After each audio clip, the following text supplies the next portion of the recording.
Welcome to day 2731 of What Shift You Know. I like to hop on every day and share what's going on, the good, bad, the ugly, lessons learned, things that are working, things that are not working. Originally, I started doing this as part of getting comfortable with doing video, practicing and just showing up and doing video and talking about what's going on.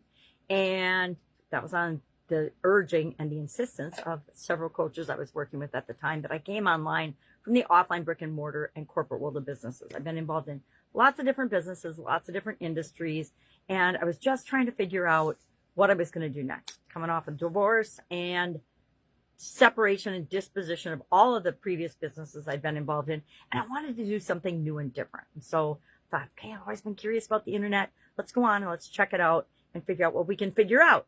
And of course, like so many others, got sucked into all the different rabbit holes that are possible on the internet. And, you know, it's exponentially growing in terms of things that can distract us and grab our attention.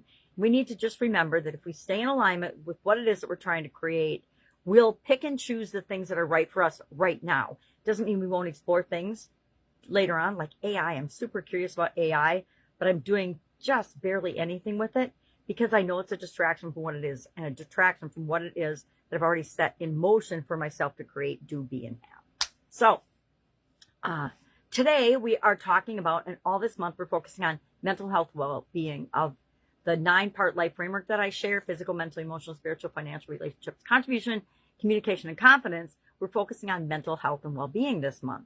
And our topic today is optimism. So we talked about optimism versus pessimism and why we want to be an optimist, how we can go about increasing our optimism, because let's face it, some of us have not had the easiest life so far and the best possible experiences, or we haven't always made the right choices or the best choices for us because we didn't know better. We didn't even know that that was a possibility for us. And so it's part of our personal development and growth journey. If you're fortunate enough to have been raised by optimists and you are an optimist, it just gives you a jump start on creating the life that you want. In my humble opinion, of course.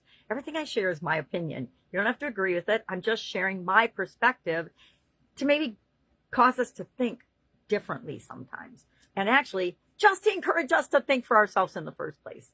There's so much not thinking for ourselves these days, and it's been intentionally programmed into us to not think for ourselves. The world has been trying to create us to be Autobots and robots and brainwashed for a long, long time. And it's hard sometimes to say, okay, what's real? What is fallacy? Where do I land on any of that? And a lot of it is, it doesn't even matter to me personally. I'm still going to create the life I want no matter what's going on around me, outside me, right? Because that's where it comes from. I get to create the life I want from inside of me, as do you. All right, that's all I've got today. If I can help you in any way, hit me up and ask. If you want to know how to be more optimistic, I can share 3 things with you in about 1 minute that can help you be more optimistic. That's it. Have an awesome day. I'll, of course, be tomorrow.